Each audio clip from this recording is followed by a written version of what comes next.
The night shift never ends in hospitals like these. Just the living and the ones who haven't realized they've already checked out. Welcome to Midnight Reddit. True stories that don't sleep. Turn down the lights, hit subscribe if you love scary stories, and share your own in the comments.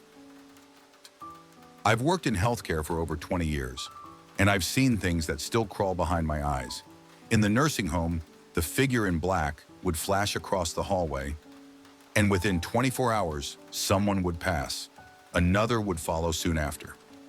But one night, in the tiny 30-bed hospital where I worked, the elevator from the basement morgue opened on its own. We heard a TV blare down the hall, the volume at full blast. The maintenance room door was closed with a "Do Not Enter" sign, but the sound came from inside. The only thing in that room was a TV. I turned it off and said, "Stop that. There's a sick baby next door trying to sleep." It never turned on again. In the neuro step-down unit, our glass-walled rooms made everything visible. One night, a nonverbal stroke patient's call light went off. When I answered, a woman's voice said, "He's really hurting. He needs his pain medicine." I rushed in. He was asleep. The room was empty. Moments later, the call light went off again. Same voice, same words. We gave him his medication, and the light never went off again that night. My first job was at an old urban hospital that was half closed. During a C-section, the anesthetist lost communication with the patient. She was breathing, her vitals were fine, but she wouldn't answer. Minutes later, she came back. In recovery, I asked her what happened. She said, "I saw my grandmother in the OR. I asked her to hold my hand, but she told me she couldn't touch me." That's not something you forget at 3 a.m. in a half-empty hospital. I had an elderly patient going home on hospice. He dozed restlessly, murmuring about old friends in bars he used to visit. Later, co-workers watching his video feed saw orbs flying through the room. Dozens of them, like shooting stars. When we entered, they vanished. Then he woke up and said, "My friends are here. They want to play cards." I tucked him back in. 15 minutes later, he was gone. During residency, my team and I were in an elevator after checking on a terminal newborn. All our pagers went off. Code blue, her room. Then the elevator froze between floors. For a few silent seconds, we all just knew. When it finally moved again, we ran upstairs. The nurses had started compressions, but she was already gone. A patient once asked me to tell the kids in dinosaur and cowboy costumes to stop running in his room so late. I laughed it off, but when I told the charge nurse, he said, "Oh, those kids again?" Every nurse on the unit had heard about them. We never had children on that floor. When our unit moved to an old pediatric wing, we got used to strange things. Banging on walls, call lights from empty rooms.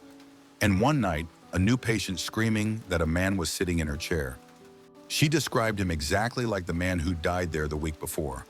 Another patient's old room rang its call light all night, until a nurse snapped, "All right, enough. Let us work." It went quiet after that. At another hospital, we had Susie. Nobody knew who she was. A child spirit who loved to run down the halls and mess with lights. She hated swearing. A new doctor told her to fuck off once. After that, everything he touched went wrong until he apologized. Then she left him alone. Our rehab hospital dated back to the 1910s. One patient complained every night that a woman stood at the foot of his bed watching him. He asked to file a complaint about her, said she wore her hair long and down, but it was too dark to see her face. That room's toilet flushed on its own, and the air was always cold, even when the AC broke everywhere else. I once worked in memory care. Mr. B had his routines, his chair, his dessert, his bedtime. When he died, a new resident moved in. Her first night, she came down the hall pale and shaking. "There's a man in my room telling me to get out." We checked, no one there. She came back later, terrified, saying, "He says this is his room, and I moved his chair." The third shift CNA marched in and said, "Mr. B, you are dead." This isn't your room anymore. Go let this woman sleep." He never came back. On my first nursing job, we worked the top floor of the hospital. The elevator would come up empty every night, doors opening and closing until someone said, "Hi, Georgie." Then it would stop. Patients often saw children playing or a man in the corner. We got used to greeting Georgie during rounds just to keep him calm. A resident with hearing and sight problems whispered at night behind her curtain. A CNA overheard her say, "Yes, she has pink on." The CNA, on who was wearing pink, hadn't even entered yet. When she did, the resident shushed her and pointed to the bathroom. "Be quiet. The man in the bathroom will hear you. That hall's nickname? The Hole." In the trauma ICU, one patient screamed about dark men chasing her. She died the next day. Another nurse walked in on a patient painting the walls with her own blood, trying to protect the unit from shadow people. Moments later, a code was called in the next room. Both died within minutes. In the OB nursery, the automatic faucet and towel dispenser would turn on and off all night. Later, during a suicide watch, a patient's TV turned itself on, flipped channels, then off again. The nightlight in her bathroom cast a shadow that moved though no one stood in the hall. Every ICU has that room. Ours was silent until one night a voice crackled through thin air. A woman's voice, through static, like from a radio. There was no speaker, no intercom.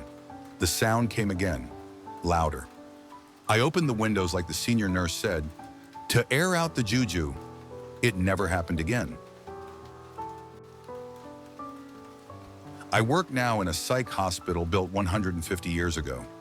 Doors open and close, walkie-talkies change volume by themselves, and footsteps echo where no one walks. I once saw a patient in the corner mirror, but no one passed by. Sometimes there's the smell of root beer, said to be from an old nurse who was strict about rules. When I acknowledge it out loud, it stops. My first day at a new job, a lab worker told me she heard a woman whisper, "Hello," in the basement morgue hallway. Upstairs, my coworkers said nurses often wake from naps to someone tugging on their clothes or poking them. No guests were ever in the building. The hospice house I work at used to be a children's psych ward. Room 138 calls the nurse's desk, but there's never a patient assigned there. Once the phone rang and a voice said his name was Derek, asking if someone was coming to check on him. When I answered, all I heard was rustling. Later, an emergency alert tone blared out of nowhere. We realized we'd forgotten to open the window after a patient's death. And once we did, the noises stopped.